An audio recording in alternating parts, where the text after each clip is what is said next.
Good morning, everyone. Good morning. Kristyn, are you with us? I am. How are you? I'm wonderful, Kristyn Bird. We have some serious news to ask you about. I want to ask you how things are going. I thought I was I guess not shocked, but that was a pretty big number for Taken 2, didn't you think? $50 million opening weekend?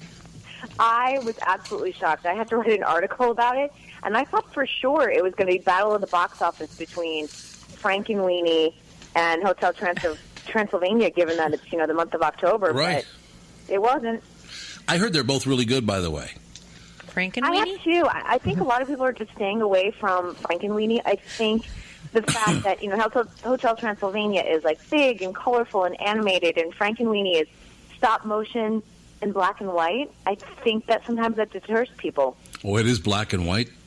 It is. Oh, that was a mistake. Yeah, what a weird choice. I like the name, though. Frankenweenie just makes me laugh. Frankenweenie. Every time you say it, I just giggle. Well, Tim Burton is Tim Burton. I know. I love and him, it's a labor of love. I mean, that Frankenweenie character has been around for years, and he originally had tried to get Disney to make it years and years ago, and he finally gets it made in 2012. And I'm kind of sad to see that it isn't being as well received as it should be from a box office perspective. As we get closer to Halloween, it's a possibility it'll pick up, right?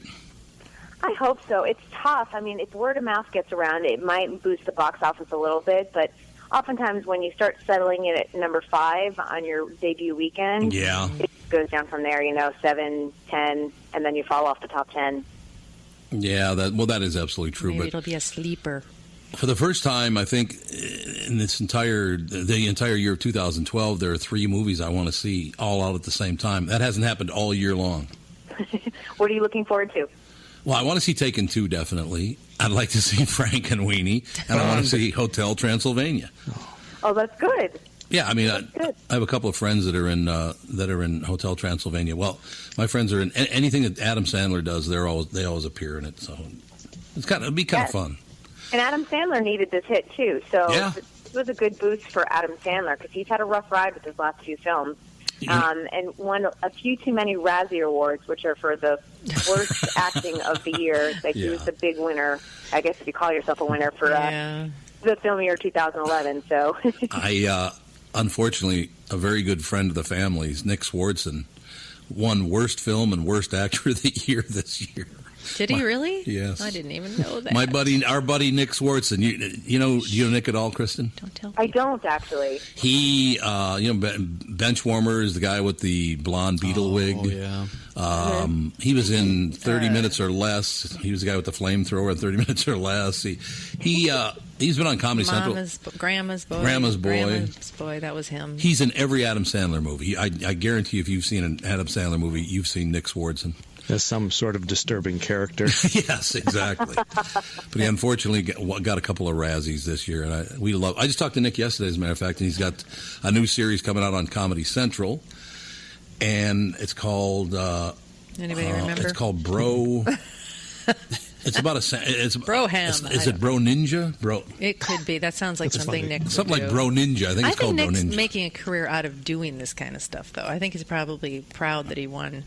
Out of being bizarre. Yeah. It's always fun when the celebrities show up to the Razzie Awards. Sandra Bullock showed up to accept hers, as did Halle Berry. So, if you can have a sense of humor about yourself, it's good, because Sandra Bullock accepted hers on Saturday, and then on Sunday she got her Oscar for The Blind Side that same year. Yeah, in your face, then. She had the best and worst performance all in one year. Good girl. It's pretty amazing. What's on your agenda today, Kristyn? What did you want to talk about? Oh, my goodness. Well, I think a lot of people are still in shock over the Rhea Perlman and Danny DeVito separation. Yeah. I know. Why? They were holding out to do better? The big joke is they're going to date taller people. Yeah, well, it's not going to take much. And they're both pretty tiny. They're both, I think, under 5'4". So they've been together forever. But I think it's a little shocking in terms of, they've been together over 40 years, if you include the time that they were dating. But it's just one of those you think, if they can't make it, who can in Hollywood? Right. Well, aren't they both like 68 and 66? Yeah, they're both in their 60s. They have kids in their late 20s, early 30s. So you sit there and think, what made you quit now? Right, exactly. what could possibly have happened that you're 68? I'm 68 years old. I think I'll get a divorce. What? Well, sometimes you just finally get fed up with your shit. It's been brewing for 40 years. Exactly. And finally the last straw. Maybe Rhea caught him trying to procreate with a fire hydrant or something. I don't know. What? I don't know what. That's a good match. Are we starting a rumor? Are we starting a rumor? Yeah, let's not. I'm just trying to think of something that's about the same size as Danny DeVito. I was going to say, where did that come from? I will never forget the movie Hoffa, Oh, God, yeah. where Danny DeVito got in a fight with a guy who was about 6'4", about 280, and Danny DeVito beat the piss out of him. Yeah. Worst casting ever. It's hard to take that Ridiculous. seriously. He beat them all up.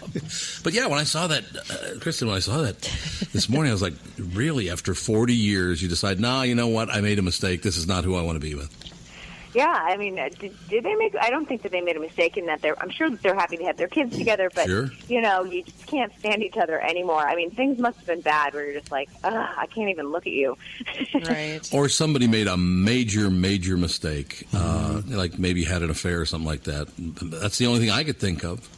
Yeah, and no one's talking, so they've been pretty tight-lipped about it. And I haven't seen the usual like TMZ or anything else come out with leaks as to what's happening in their camp. So right now, it's just they're separated, and that's all we have.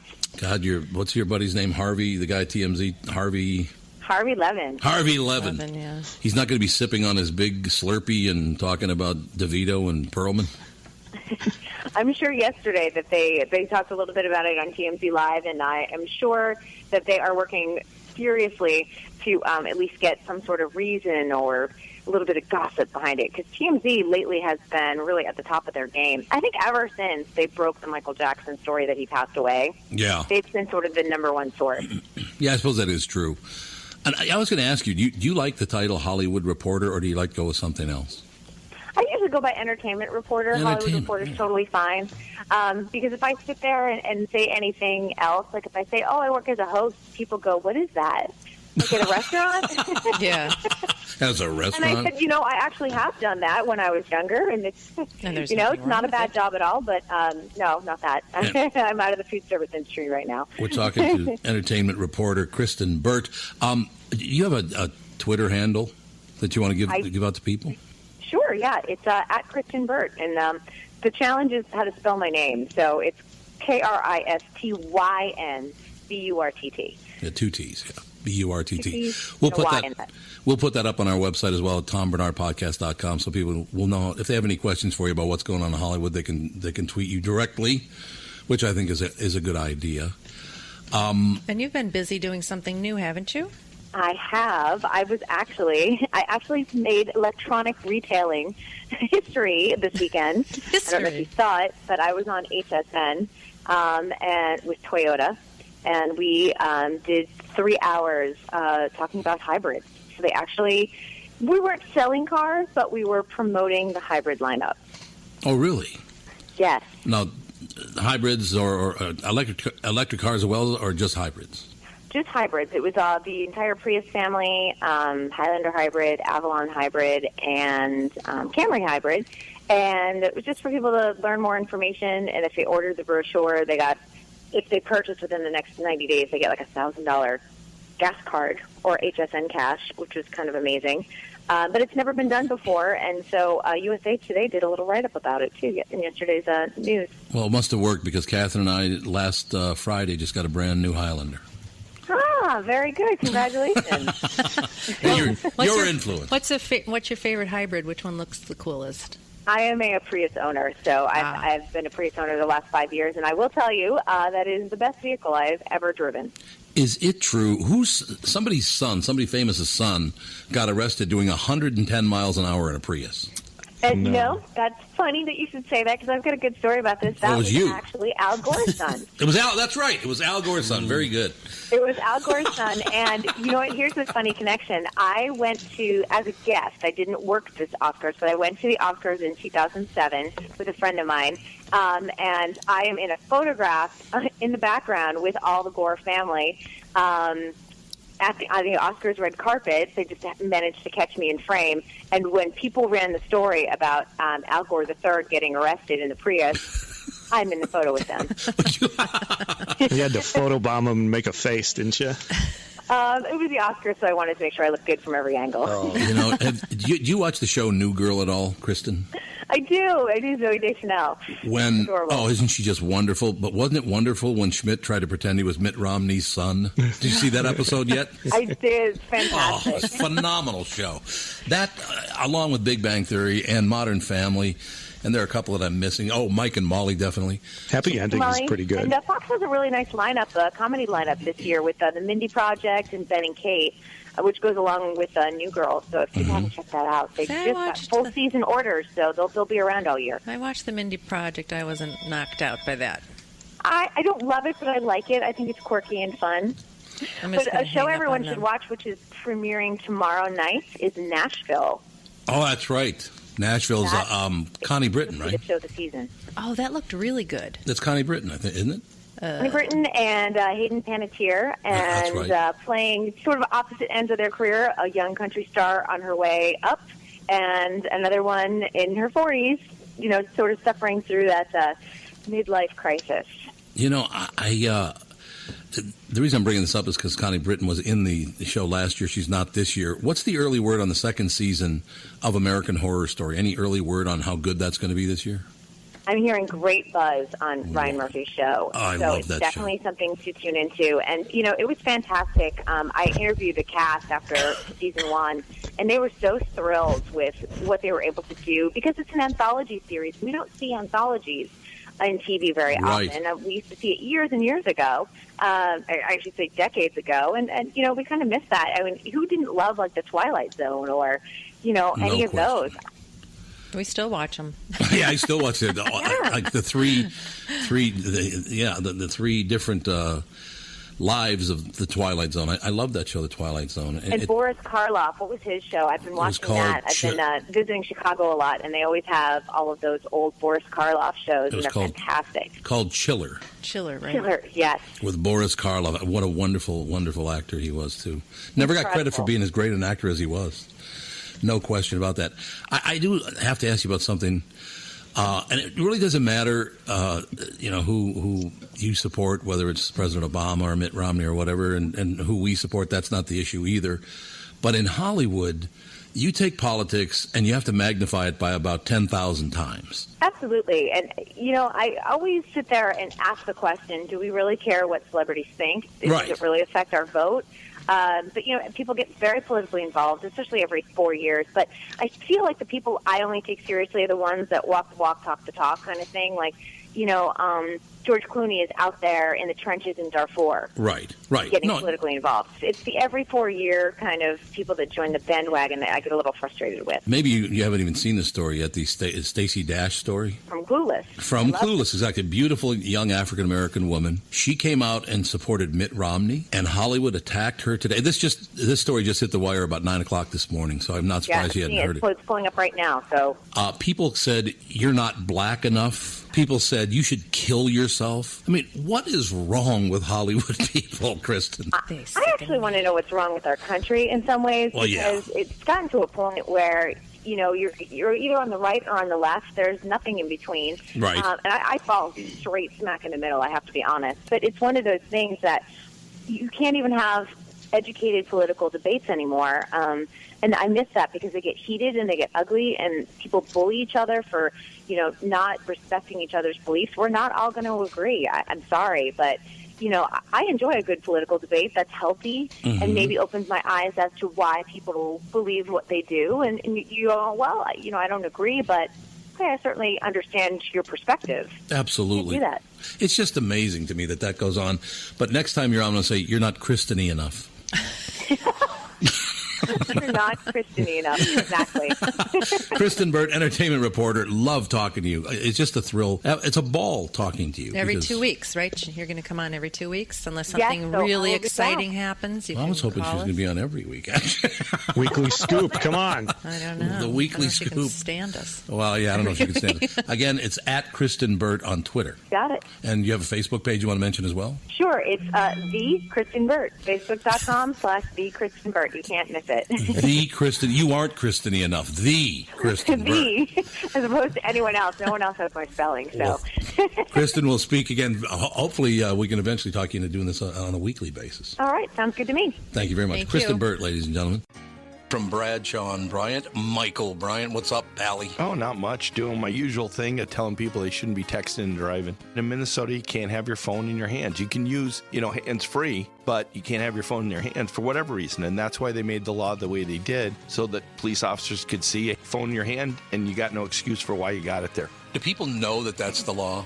I hope so. I mean, they used to follow it, and then kind of COVID kind of made people forget, and now it's like a freewheeling world out there with cell phones. Let's say you get pulled over because you do have a phone in your hand and you're not watching where you're going. You got to be in pretty big trouble then, I would guess. Well, the first one's not as bad. It's the multiple ones, the problem. And once people start stacking them up, then they have a big problem. And then what we're doing in car accidents is we've started bringing motions for punitive damages, because I'm trying to use the civil law any way we can to stop this, because it needs to stop. Whenever I'd had any problems in my life, who was that I called again? It was like an MB, something like that. Bradshaw and Bryant. Why should your business bank with North American Banking Company? Here's Pete Wolf, owner of Robinson Rubber of Robbinsdale. I partnered with North American Banking Company because I was able to talk to the president, and I know they have my back. They are much easier to talk to than those larger banks. The openness and flexibility has been the best part of banking with North American Banking Company. They understand small to medium businesses. No matter what part of the bank I am working with, North American Banking Company has the latest technology and friendly staff. I would absolutely recommend North American Banking Company to any of my closest colleagues if they want to have peace of mind in their business. So why not bank where I bank, with my friends at North American Banking Company? To learn more about North American Banking Company, go to nabanco.com. That's nabanco.com, or do what I do and stop by any one of their 6 Twin Cities locations. Member FDIC, Equal Housing Lender.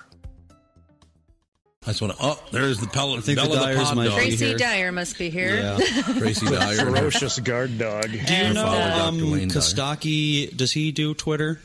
Because I found, yes. I found at Funny Kostaki. That's him. Yeah, that's him. That's his real one. Oh, Okay, yeah, I'll we put should that up on the definitely- Thought it site. was another Kostaki. Well, there's a lot of imitators out there. Like, who was the That's one that we had on exactly right. recently?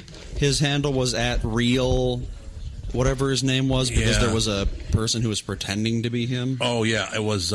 So you can never be too sure, apparently. Was it at Real Tom Rhodes? I don't know. I should mention, by the way, the stress guy from yesterday, Eric Papp. That's being downloaded a lot. People apparently I like bet. it. Either It's they're, juicy. They're pissed off about it, or they like it a lot. One or the other. I don't know which one makes more sense. But actually, you know what's really funny about that? The life. We're all living here. That story continued on the air this morning. No On kidding. KQRS, it actually did. How'd you feel yesterday after that show? Did you feel a little relief, or did it rile you up more? What happened to me yesterday was, before I went to bed, I sat in a chair. Tracy, we had a guy on yesterday talking about stress relief. Lit up a pipe.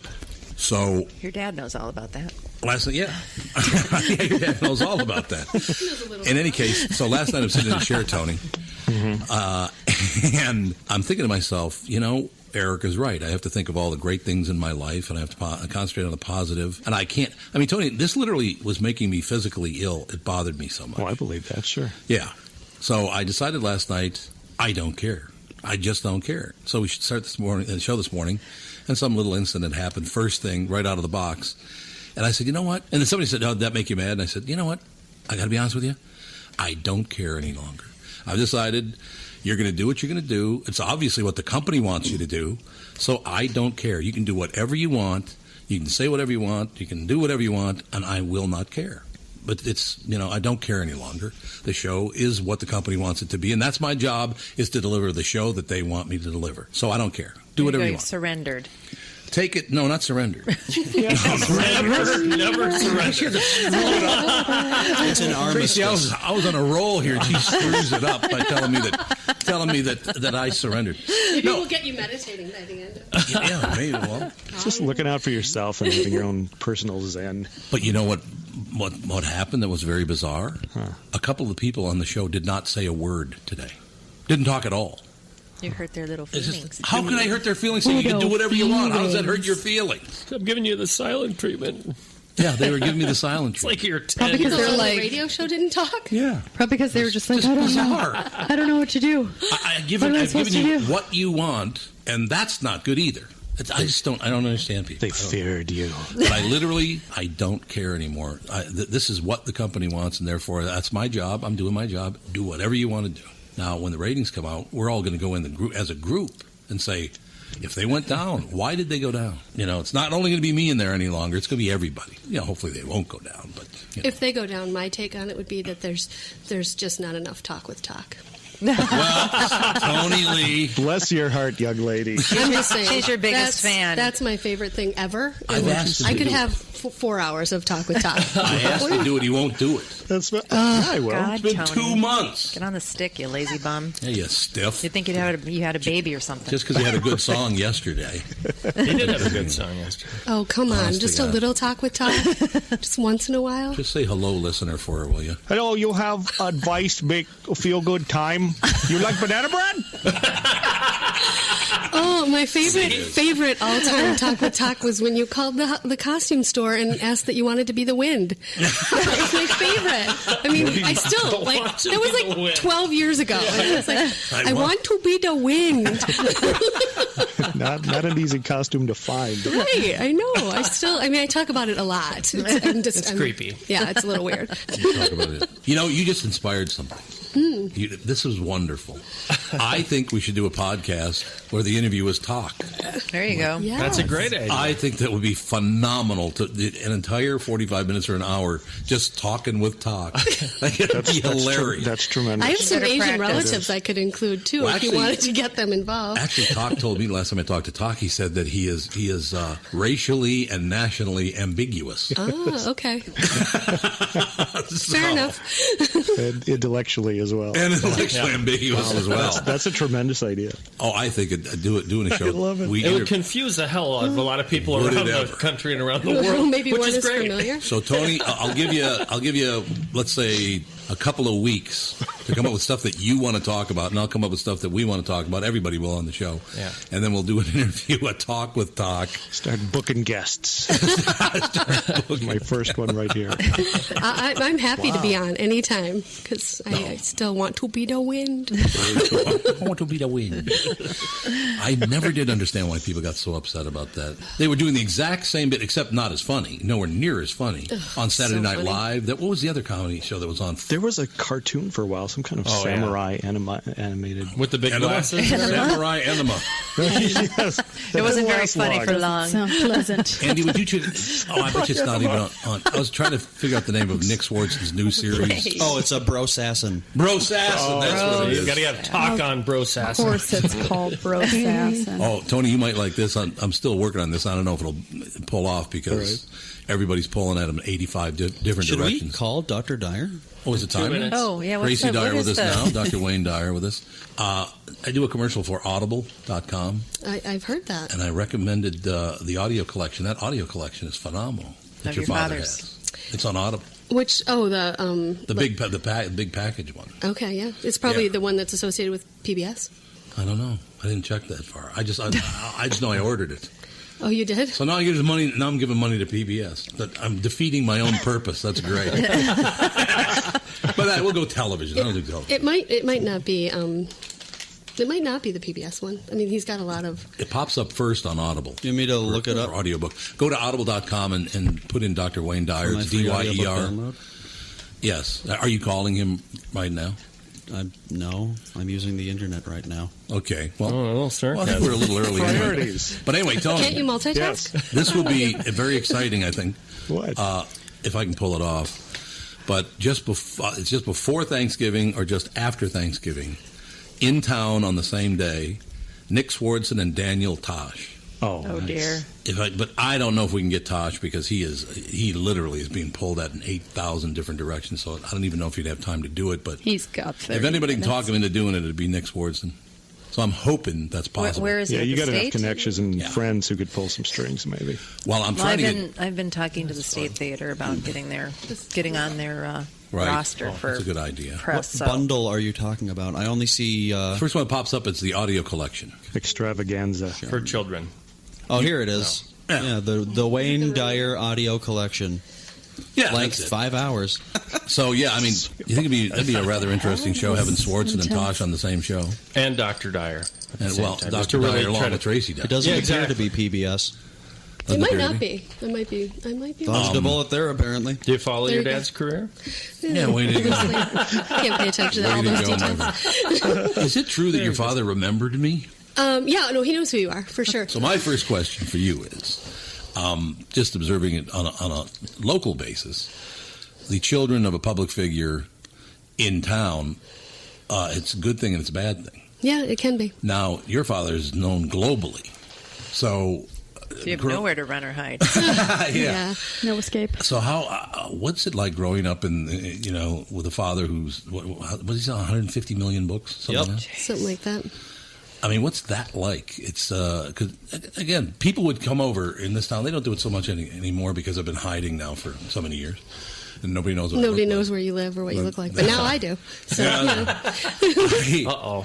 People would come over to the dinner table. We go to a restaurant. People come over and pull up a chair and sit down at the table with us, and start talking. Well, Tom, and the kids would go, "Who's that? Why is this person there?" You must have gone through a lot of that. Yeah. And that's not comfortable.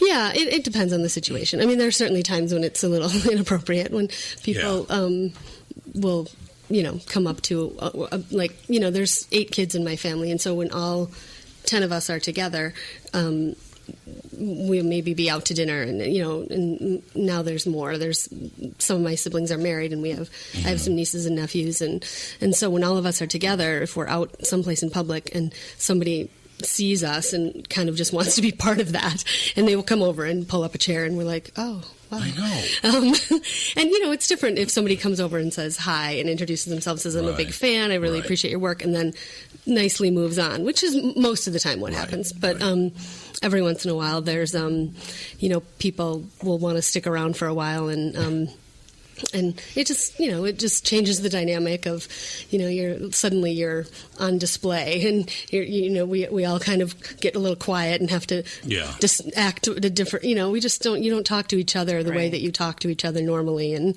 things like that when you're afraid somebody's recording it or something. No, next question. You can't lie about this either. Okay. Your phone just rang. Was it Dr. Dyer again? No, it was actually State Farm Insurance. I figured you didn't want to shut up yet. It was State Farm because I backed into my neighbor's car the other day. Alex, we have something in common there. Yeah, I have a reverse problem. problem. One of the things I can't see that you a problem that my kids had that you probably didn't have is I can't really picture anybody coming up to you going, I think your father's an asshole. That's true. Well, sometimes. Sometimes people, I suppose some Really? people that are like religious fanatics in another area probably disagree with everything he has to say. Yeah, there are people who definitely disagree with him. Right. With being peaceful. I know. It's hard. It's hard. It's hard to grasp. Right. I like conflict. I like things to be difficult. Right. I mean, it does happen, though. Honest to God. Well, what happens is, let's just say it's a married couple and the wife is really into reading all of my dad's books and hearing, listening to his tapes and going to see him speak and something, where the husband will just be jealous or frustrated by the fact that he's not into it, or it's something, that seems to be more the situation where they're like, I don't know why she's so into this. I mean, I don't think it's that revolutionary or, that kind of thing. Well, if it's not revolutionary, if it really doesn't work, listen to his voice. He sounds like he's 30. He's 72 years old. I mean, did that sound like a 72-year-old man? No, and he looks amazing. And he looks amazing. He really does not look to be anywhere near. It's funny. He was here a couple years ago, and we were walking. I live right by Lake Harriet, and we were walking around Lake Harriet, and it was 3:00 in the afternoon on kind of a September day. It was nice out, and we were walking around Lake Harriet, and just the two of us, and nobody really recognized him, and we just kind of had this nice walk around the lake with my dog, and then all of a sudden there was a woman in front of us, and she was 30 steps in front of us, and she started slowing down. And all of a sudden she stopped, and we kind of walked by her, and she was like, oh my God, I knew that was your voice. And she recognized him from hearing his voice while on the audiobooks going all the way around the lake. She was like, I knew that voice, and finally I placed it, and I stopped, and I looked, and I found out it was you, and I looked at him, I'm like, does that happen? Like that, does that happen too? That's got to be so random. Well, he does his own audiobooks. He does. Yeah. Well, not only that, but when he's on those PBS specials, he's on there for some a couple of days sometimes, isn't he? Right. Yeah. They do these marathons. They run the PBS things over and over again, And he does, but I think it's really the audio book. I mean, the PBS specials definitely give him more notoriety and more fame and more recognition from a visual perspective. You have to be a criminal. Well, he's blessed to not have the voice of Gilbert Godfrey, too, because it would have worked. It wouldn't have the whole thing. Well, some authors, they don't do their own voiceovers because their voices suck, you know? I mean, so he's just got a good voice, and so he does his own, but it's... I have to ask you a question. You know Vince Flynn? You know Vince? Yeah. Vince, 3-4 years ago, Catherine and I went out with Vince and Lisa Flynn to my boss's house. He's the president of ABC. Went to his house for a Christmas party out in New Canaan, Connecticut. And my boss says to Vince, he was about to meet Vince for the first time. And actually the second time. He had met him once before. So we're going out to this dinner. Brian Williams from NBC and his wife were there. It's a really beautiful, beautiful dinner, right? And we got there, and I wonder if this happens to your father as well.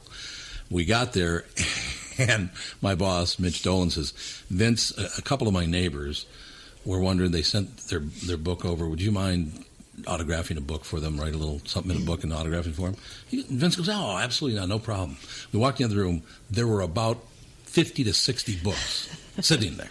Oh, my God. And I said, really? A couple of books? 60 books are piled up. That must happen to your father. Yeah, no, it does. Yeah, for sure. It's a little harder to get them to him because he's in Hawaii, so it's expensive. That's probably why he lives there. To ship them over there. Well, I mean, Vince was captive. He was there in person. He was screwed. Yeah, right. I know. Yeah, he has to sit and sign that many books for sure. Oh, I was going to say it. Yeah. Does he still tour when he releases a book? Does he go all over, or does he really? Wow. He does. He doesn't do as much of it as he used to, like when he was talking about doing all the radio shows and TV shows. There isn't as much of that as there used to be, but he typically does a PBS special with the release of every book now, and then a PBS tour to promote those, and then usually there's a fair amount of speaking engagements and publicity involved in those speaking engagements and things like that. He just a couple of years ago, he was diagnosed with chronic lymphocytic leukemia, and my brother has that. Yeah, her brother. Really? Yeah. And he is now all of his cancer markers are back in the normal range. You're kidding. Oh, and what did he do something special? Microbiotics? What? He did. He went on more of a cancer diet, and he's also been really into the Master Cleanse lately. He did 27 days on the Master Cleanse, and he's just starting it again today. Wow, he's one tough cookie. Yeah. What is the Master Cleanse? Well, Tom, it involves... it's pretty horrible. There's just this little probe that Okay. It's a cleanse. It's an old cleanse. It's been around for a lot of years, but you drink lemonade with chili or lemon juice, like lemons in water with chili pepper. I think it's cayenne, isn't it? Cayenne pepper. Right, cayenne pepper. Grade C maple syrup or something. And like maple that. syrup. Yep. And that's all that you consume for a month? Well, you're supposed to do it for as long as you are lucid. As long as you're defecating, I think is the correct word. Defecating, okay. You're pooping. As long as you're pooping, you're supposed to do it. So somebody who's, like Alex is going to probably be on it for a lot shorter period of time than, say, Tom, if He's less you did full it. of shit than you are. Why'd you have to pick me out? Then say our good friend Shawnee. it's always go with your gut instinct. You're first. Then don't say go with your gut. Okay. An old Jerry Seinfeld. Yeah, exactly. Yeah, so you're supposed to be on it for as long as you're pooping, and then it cleanses out your system. And so the more stuff you have in your system, the longer you have to be on it. That's kind of interesting. So. Is that actually would be a great diet for me because I'm an all or nothing kind of guy? I'm not living with you if you go. Some people without say food. it's very bad for you. Yeah, really? There's controversy It's about not it. something you should do often because it doesn't have any protein in it. So you do it for 3 weeks, you're going to be pretty protein deficient. For your father, when you have an illness like that, I believe what the philosophy is behind it is to sort of reboot your system. Mm-hmm. Yeah. It's just like, let's just start all over again. Right. We're going to clean every single little thing out. Yeah, but it's not like, a monthly thing or anything like that. Nobody in their right mind would do Maybe that. once or twice in a lifetime. Yeah, some people do it yearly or Right. whatever. But, that's the whole concept is to clean yourself out, get yourself started all over again on really pure, wholesome foods and try to get diseases and other things. Right. He talks about he went and had a remote healing experience with John of God. And so... Oh, I know John of God. Do you know who that is? I don't know who that is. He's a hand healer. Go on to Oprah.com and watch her. She's got the Super Soul Sunday series that she does now on the OWN network. And my dad was on that 6 months ago probably. And he talks about that remote healing that he did with John of God. And I think that was really instrumental in his overcoming the idea of cancer. That's amazing. And all of his cancer markers are back in the normal range. And he never had to do anything radical. He never did chemo or anything like that. He was just when it's in the chronic stage, it's treated differently than if it goes into the acute stage. Right. So it rarely goes acute, though, right? In men his age, it goes acute about 50% of the time. Oh, really? Yeah. So it's what they say is it rarely goes away. Right. And it's almost never completely gone, that you will always live in that chronic stage. Yeah, that would be devastating for your body because, part of the big problem with it is that you're so tired all the time. Yeah. You can't even keep your eyes open. Yeah. So for him, with all his energy, that must have been... Yeah, but he went through a struggle. He went through Sure. a time where it was a challenge for him to come to terms with the fact that how could this happen to me? And anybody does. Right. You never think it's going to happen to you. And we all got nervous and started, well, maybe you should do this, maybe you should do that, and then he just got really quiet about it and decided to do it his own way, like he always does. Right. And he's doing great. He doesn't fabulous. Yeah. So he had he had a health scare there that slowed him down and changed his perspective on things. And so now when he tours, he doesn't stick around and sign books for 4 hours after the tour and the talk your immune system, right? And take pictures and everything. He always is like, the cell phones. He's like, everybody wants a picture and nobody knows how to use the camera on their cell phone. No, they don't. No, that's absolutely right. They don't know how to use it. Our children who grew up in orphanages, they must be incredibly self-reliant because of that experience.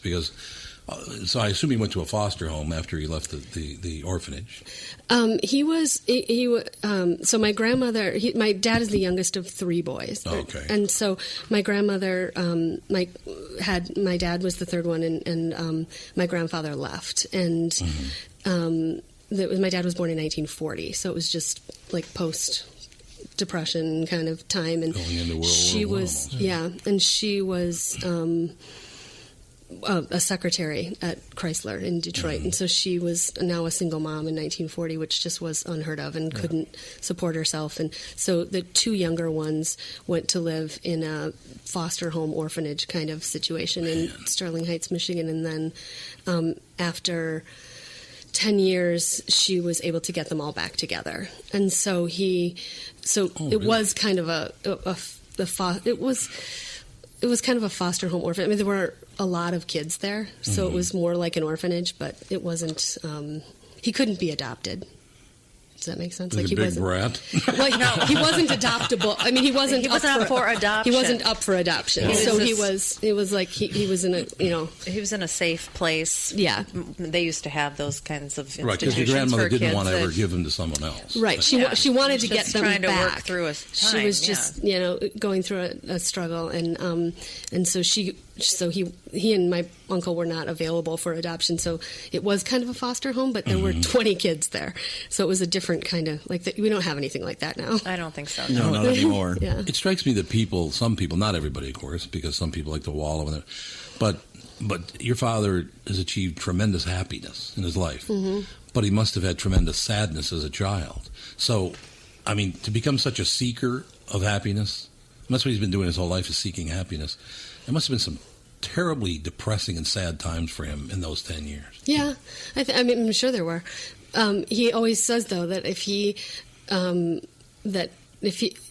says that the orphanage was probably his greatest lesson, and that if he was going to get out there and talk to the world about being self-actualized and being independent and being forward-thinking, that he had to get his little ass in a tough situation and get himself out of it. Right. You know, Absolutely. And he always tells stories about how he was the richest kid in the orphanage. Like, he always had, by no means did he have a lot of money, but he shoveled snow and made 10 cents, and he's like, I always had money. I was never poor. He was in an orphanage, and he's like, I was the richest kid in the orphanage for sure, hands down. Because of what he did, though, not nobody gave him rich anything. meaning $1.50. Right. Absolutely. And so he's always kind of had that perspective of, and it's interesting because my uncle, who is 2 years older than my dad, went into the orphanage with my dad, and he's a very different kind of personality, and he struggled more with the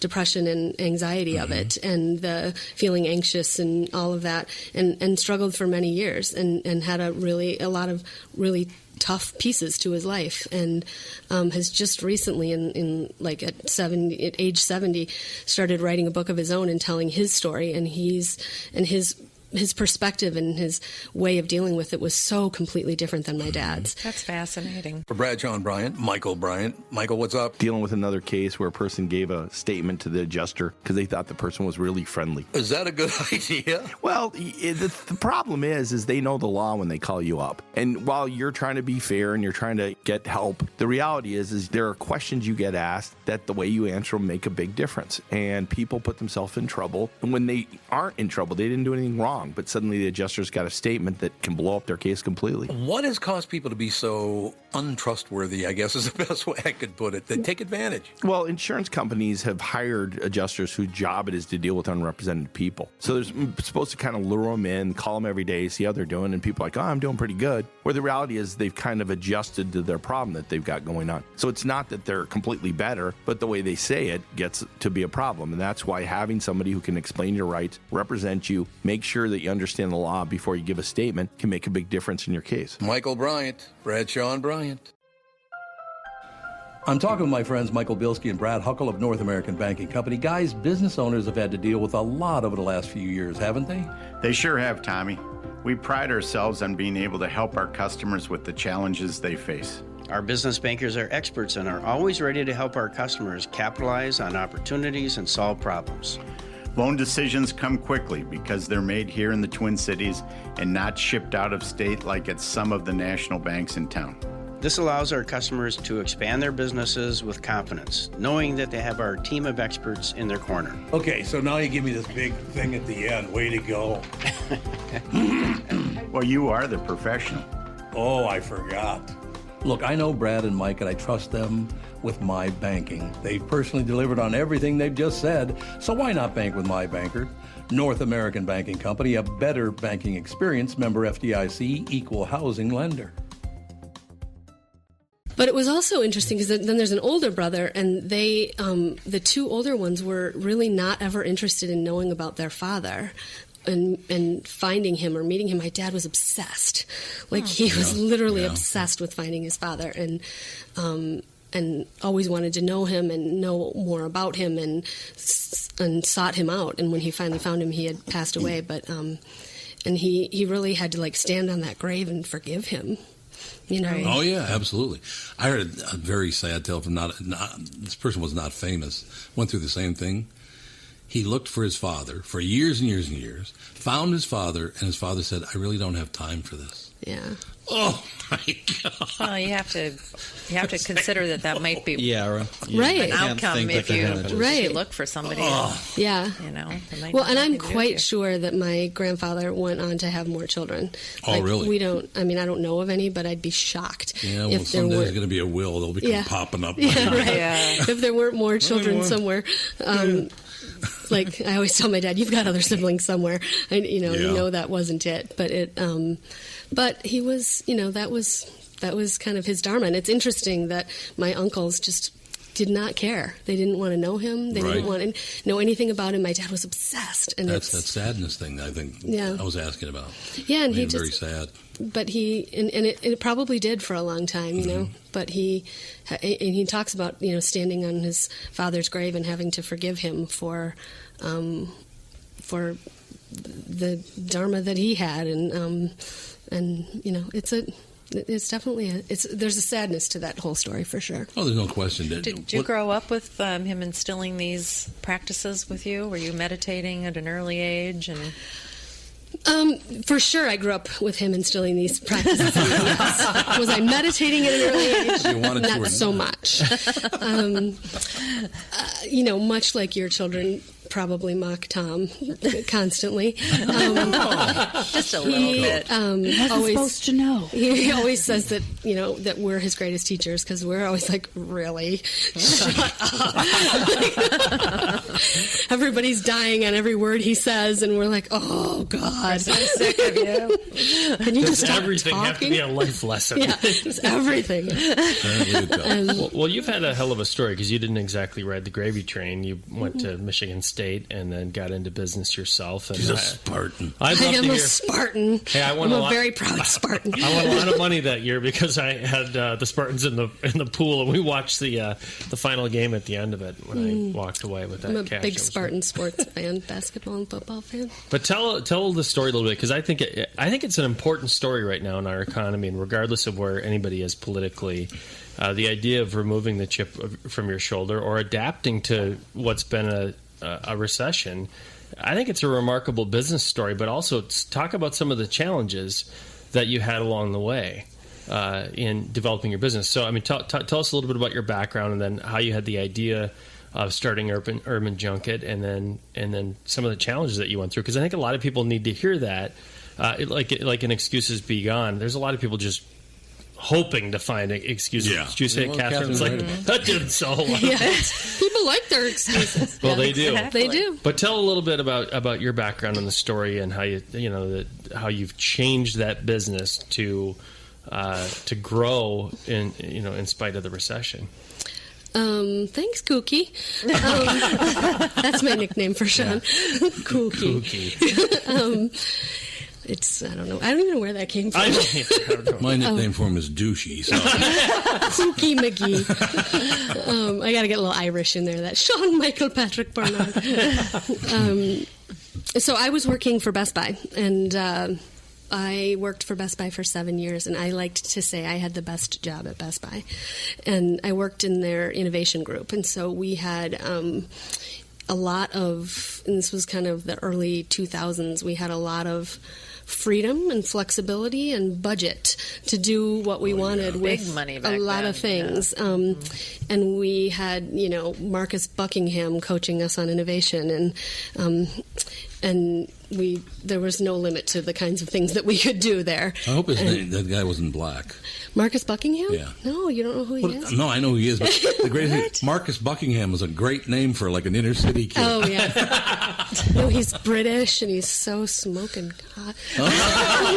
Okay. Anyway. Little crush. Yeah, there's anybody who's ever seen Marcus Buckingham would have a crush on him. So we had, we had innovation coaches, and we traveled all around the world working on ways to innovate for Best Buy. And so it was cool. It was fun and learned a ton. And, it was probably the best business experience you could get because it was frontline, firsthand, and it was all about learning quick and failing fast and learning from those mistakes and what are we going to do next and how do we take this big box behemoth and adapt. Right. And it really taught me a lot about how to adapt in business. And so I was working on one of the projects that we ended up coming out of the innovation group, which was the acquisition of the Geek Squad. Right. And so we were doing all kinds of focus groups about bringing Geek Squad national and how do we roll that into retail and how do we bring that to consumers and that kind of stuff. And my background was marketing and design. And so I was working on the marketing and the focus groups, and we were doing focus groups with women, and we were asking questions about whether people felt like they'd be safe bringing agents into their homes, or whether they felt like their personal safety would be at risk. And they're like, what? Plumbers come into my home? What? People come into my home all the time. Right, it's no big deal. What do I care? They can set up my wireless network. And why doesn't Best Buy have better laptop bags? I'm like, oh, really? Because we're talking about rape, and you're talking about laptop bags. But and that's how disparate the answers would be. I was like, really, laptop bags? And they're like, yeah, you guys have the worst laptop bags. And I'm like, oh, okay. And so we'd bank notes, and then we'd go to the next city, and I'm like, oh my God, did the laptop bags come up again? And it kept coming up unaided, completely unaided, and we kept saying, this can't be that hard. We got to come up with better laptop bags. We're the innovation group. We can do this. Right. We've got a budget. We'll go. And so I went to our powers that be at Best Buy, and I got some huge budget, and I said, we need better laptop bags. And so I went to the companies that we were working with at the time and said, can you design laptop bags, a line of laptop bags for women for Best Buy? Oh, yeah, sure. And they came back to me with modified diaper bags and things that were pink and lacy and frilly and for babies. And I'm like, this isn't a baby bag we want. This is for a computer. I was so confused. I mean, you should have seen the look on my face. I was like, we have 1,200 stores, and we want to put them in every store. And what are you being so stupid? Why are you bringing me a diaper bag when I said I want a laptop bag? Hello, kitty. Yeah, it was just so silly. I'm like, this is the silliest thing I've ever seen. I'm serious. We need better laptop bags. And then they'd come back with okay, it would be just like a men's ballistic nylon laptop bag, only it would be pink. And I'm like, wow. You guys really just don't get this. Right. And I kept saying, why would you use ballistic nylon? They're like, wow, it's the greatest material. And I mean, it can stop a bullet. And I'm like, no woman cares about stopping a bullet with her laptop bag. They want it to look good and be cute and make it look like a handbag and make it function and make it, they need to carry all these things in it. And I couldn't get anybody to do it right. And so I decided to leave and go figure out how to do it myself.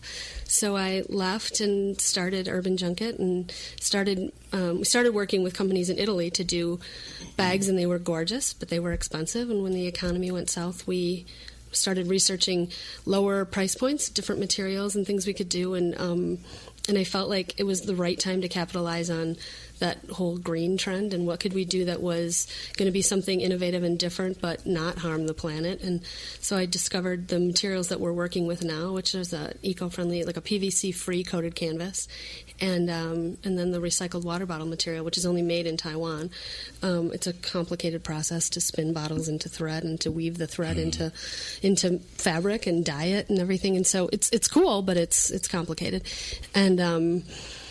And so we started innovating in that way and making things that worked for women and getting it into the price point that made sense, and it started to take off. And in the last 3 years that we've tripled our sales every year.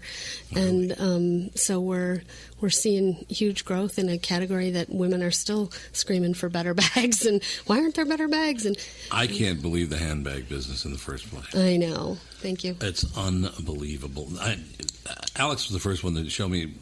We were out in Las Vegas doing the show. We those 2 shows a year, and went to the Valentina store. The price? $3,000 for a handbag. Oh yeah. Are you? And then this woman on the Clint Eastwood, the wife show. What's her? Dina Eastwood, is that her name? She has her own. P.S. We never bought one for her, and no one owns a a Valentino bag, so don't start thinking. No. It's weird. I'm showing you. I think it's my 10-year-old. Eastwood Company, Mrs. Eastwood. Yeah, that's her name, Mrs. Eastwood. A woman on there destroyed a $100,000 handbag. It was a Birkin. Yeah, it was a Birkin. She destroyed it because she thought that would show everyone that they were just like everyone else. What was it made of? It was an Hermes Birkin, which is something that women in New York and London get on a list for 7 to 10 years so that they can finally get their Birkin bag and pay. Does it do anything special? It does not have a battery in it, and you can't charge your phone from it. It's just a status thing. It's like if you've got money to burn, you want to get on that list. Why don't you literally burn your money? Yeah. Same thing. Well, they've done a scarcity kind of marketing thing where they just have made very few of them available, and so you have to be on a list, and you have to be important, and you have to get in order to get one. And so they've done a great job with their scarcity marketing, and people want them. Every starlet that gets one, you'll see photos of them. They always carry it like right out front and center, like I got my Birkin bag. I'm somebody now. Except it's been ripped off so many times now that it's hard to tell the fakes from the real. It's really hard to tell. Well, that'd piss me off. I mean, the good ones are $100,000 on a purse. Yeah, that's not real. Oh, great! Especially in a photograph. I mean, you really can't tell the difference. It's really hard to tell. I'd rather pay cash for a car. Thank you. Right. I mean, seriously, or a house. Yeah, you have a house. I mean, crap. In some cities, for $100,000, you buy a house. God, we hit it right on the money. What? 2 hours, right on the money. Oh, perfect. I was like, no one knew what you were talking about. Well, we're talking about the. Well, there was hour. one other little thing we wanted to talk to. Here we go. Remember about the fact that the sewing and the process of making these bags. That Okay, you go. Okay, how about I go? She knows where I'm headed. So, one of the most complicated things about this is it's really difficult to have anything manufactured in the States anymore.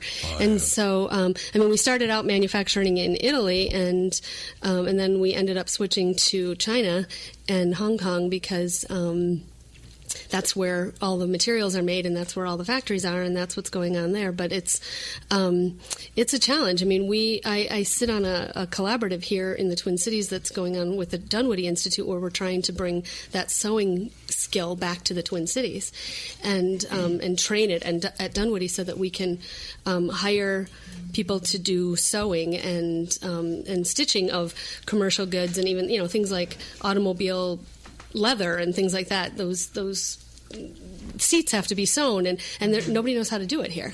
And in 2 generations, we've completely lost that skill. Right. And so we're working kind of at a slow, grassroots level to try to get this sewing cooperative going on in the Twin Cities, and the hope is that some of the local companies will be able to support this kind of trade and hopefully bring jobs back to the Twin Cities. And the company that has the real power to do something behind this is Target here. If they were to bring just one of their lines back to the States for manufacturing, they outsource almost everything to India, don't they? Pretty much India. India and China. I mean, it's India, China, Turkey, probably. A lot of cotton and stuff is made in Turkey, but if they were to even just bring one line back to the States, that would be 100 jobs in the Twin Cities. Would you have to build the cost of the workers into the bags themselves? Yeah, but the model works. You'd be surprised because the U.S. government does not make it easy for you to import goods from other countries. Right. I mean, the duty rates are high and the shipping costs are high because gas prices keep going up, and so the shipping costs are a variable that you can't control. They're dependent upon gas, but it's expensive, and so the model works with a sewer making $10 an hour, which doesn't sound like a lot of money, but it's better than nothing. Well, there's no question, absolutely. And when you start thinking about, like, I grew up in Detroit, and I would love to see some of the factories in Detroit be turned into sewing factories and bring some of these skill sets back, because people ask me all the time, well, why don't like buying things from China, why don't you manufacture here? And I'm like, can you find me a factory? I mean, if you can find me sewers, if you can find me 100 sewers, I would be happy to use them. See, that just makes me sick that we've just gotten that bad at making things in the United States. But That's it wasn't just that we terrible. got bad at it. It was we couldn't afford it. Mm-hmm. We still farm like nobody's business, though. Yeah, we do. Although, did you know, I think... we do. You know how we're, amber waves of grain and all that? Mm-hmm. Sure. China actually makes more wheat. They do than now. we Yeah. do. Yeah, they do now. Yeah. Even though we were the wheat kings for a while. We were for But a long time. food makes more sense to. I mean, it makes sense to farm food and eat local food, Right. Because Yeah. shipping food has a perishable Right, factor right, to right. it. Shipping it around the world doesn't make as much sense. But it's labor is going to go to where labor is cheapest, Yeah. and so it's going to move from China. It's moving from China to Africa. Right. That's where it will go next.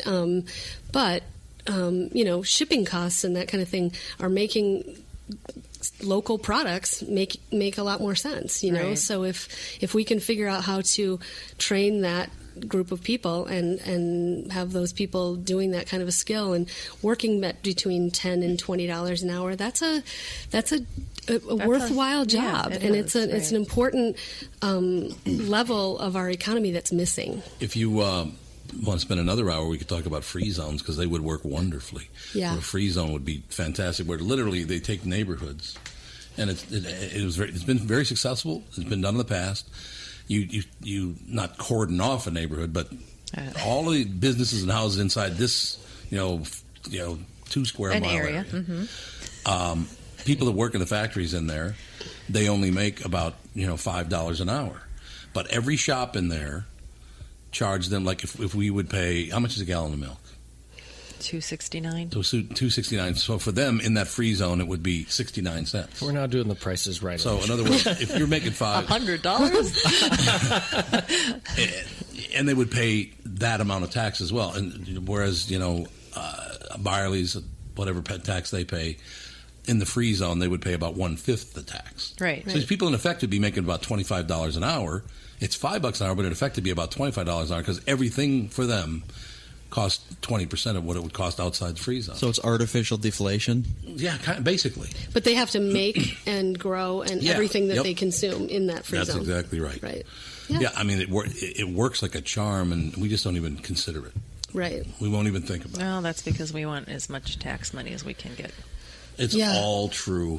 One thing I'm enjoying about the podcast, we talked about this a little bit yesterday, is that it's so eclectic. There are so many different things. Yes. You go from a stand-up comedian that drops the F-bomb every other word to talking to Wayne Dyer. I don't think we've had one swear word this whole episode. Can you change that? I don't think so. Yes, he does. He's notorious for dropping the F-bomb, but mostly whilst watching Fox News. Was he a communist too? Just remember what they say about guys like your father. He's wealthy enough to be a Democrat. He can afford it. Nice. There it is. Well, thank you very much for coming in.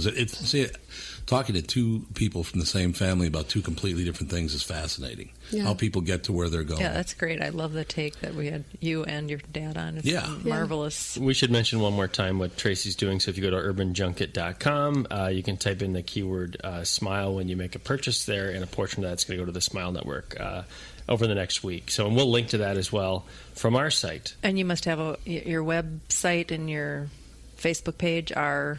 My website is www.urbanjunket.com, and my Facebook page is just Urban Junket. All right, easy. Any Twitter page? Easy peasy. Urban Junket at Twitter. Urban Junket at Twitter. And what's your father's Twitter page? I think it's Dr. Wayne Dyer. Yeah, I think that's it. It's either Wayne Dyer I or followed Dr. him Wayne a Dyer. few days ago. Who takes care of that for him? His publisher? Yeah. Yeah, it is Dr. Wayne W. Dyer. There we go. Wayne W. I thought it was going to be at Karaoke Wayne because he likes to sing so much. Yeah. How about that? Oh. Exactly. So, again, thank God there's no video, because he would get up and start dancing and think he was so cool. One more talk with talk for Tracy. Can you just talk with talk, please? Tracy, you are a delightful combination of beauty and brain and baker. I understand you make fine olive loaf. Oh, I'm very good olive loaf. Feel good? Very good olive loaf. Off base, but sound delicious. Perhaps date time for lunch and go dancing. Maybe you and I have date time. Make a sexy time. Ball in your court. Ball in your court. Alex is shaking her head like, what the hell are they doing? Yeah, she doesn't remember chocolate. She was too little. I don't understand it. Well, I mean, I'm too young for it too, but I know it. And Andy, Yeah. see you, bye. Make every day a happy time. See you. Thanks for listening, everybody. Have a great day. Thank you. Thanks.